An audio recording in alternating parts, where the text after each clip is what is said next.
Kalau favorit aku dari dia tuh main di kolam renang. Kamu enak nggak jilatin sama diisep toketnya gitu? Enak. Tapi dia tipikal yang besar atau yang panjang? Panjang dan besar.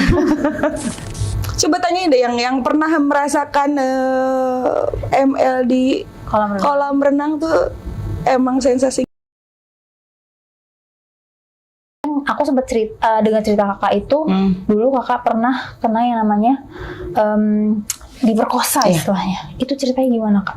Waktu itu awalnya memang saya kan tinggal di Bekasi, terus kuliah. Saya kuliah di seni musik Unpas Bandung ya. Okay. Pas tingkat pertama kita nggak ada saya nggak ada apa-apa, nggak ada kejadian apa-apa, nggak ya semua normal lah, semua normal. Di saat tingkat 2 kebetulan saya ketemu sama teman baru, perempuan, orang asli Bandung. Dia itu termasuk memang agak nakal, agak nakalnya tuh dia simpenan pejabat waktu itu. Ani-ani. Simpenan pejabat waktu itu. Kalau saya kan selalu berpikir positif bahwa ketika saya baik, semua orang pasti baik. Ternyata tidak. Dia tanya ke saya, kamu masih perawan nggak? Saya jawab, seadanya memang saya waktu itu masih perawan gitu, pas tingkat 2. Tiba-tiba malam-malam saya diajak ke dugem, dikenalin sama 3 orang laki-laki. Yang notabene kakak nggak kenal, baru kenal saat itu aja gitu. Dan akhirnya kita singkat cerita kita minum-minum. Saya biasanya cuman minum orange juice aja. Kalau misalkan ada teman yang lagi live musik juga saya ke dugem, paling cuman orange juice aja. Saat itu saya nggak tahu dikasih minuman apa, dikasih mungkin ada tablet atau entah apapun itu gitu. Yang walhasil bikin saya nggak sadar. Blackout.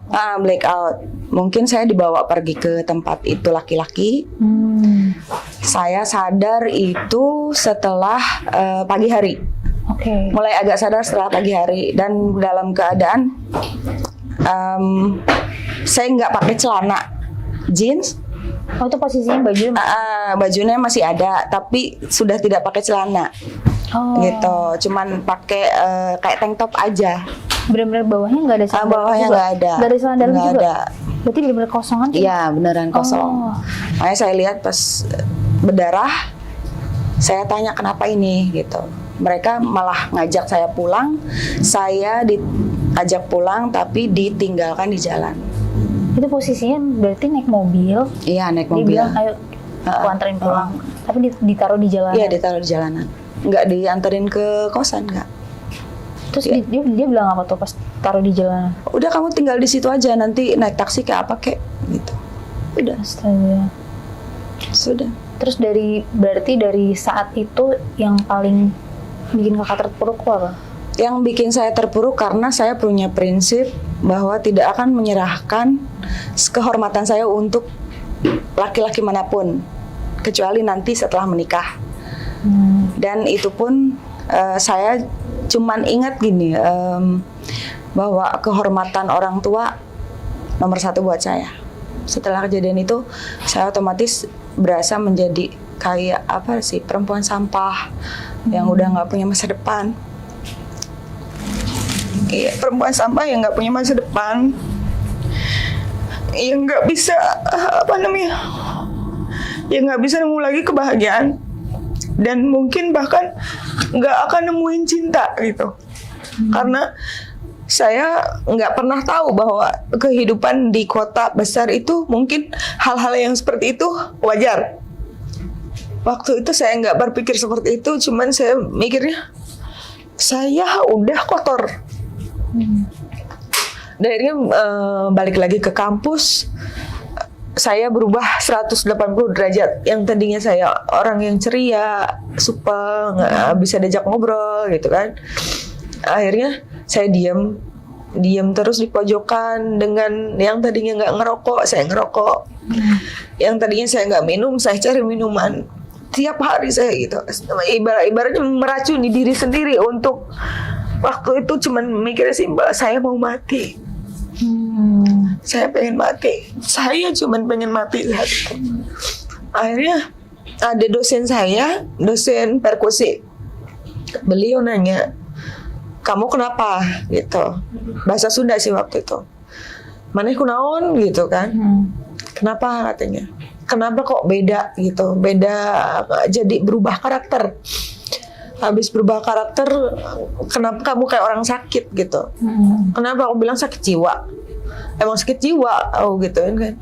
Oh ya udahlah, mendingan jalan-jalan yuk katanya gitu. Mau apa sekarang gitu? Sampai selama sebulan itu dia pasok minuman ke kosan. Pokoknya di kulkas itu nggak pernah kosong minuman. Yang nyediain itu dosen. Dosen aku waktu itu disuplai tiap malam. Kalau saya mau kemana diikutin, dianterin, tapi ditungguin. Nah udah setelah itu dia ajak saya ke psikolog. Akhirnya diterapis. Terus mulai ketemu lagi sama sahabat saya lama, atlet football itu. Oh itu ketemu sahabatnya? Iya, sahabat saya lama. Ketemu lagi sama beliau, kita deket lagi. Dia juga salah satu orang yang support saya sampai saya sembuh gitu. Ya udah, akhirnya kita punya komitmen, kita jalan. Ya paling ketemuan kalau misalnya dia lagi main ke Bandung, lagi ada show ke Bandung, kita ketemuan, kita check in gitu. Kita check in, sering sih check in sama dia. Itu berarti sebelum pacaran? Atau sudah komitmen. Kita sudah komitmen. Berarti itu sembuhnya selama berapa lama tuh setelah? Masih pas saat dekat sama dia juga masih belum sembuh. Masih ada kadang trauma sedikit gitu. Masih kadang saya benci sama dia juga gitu. Tapi dia meyakinkan saya untuk dia sayang sama saya gitu.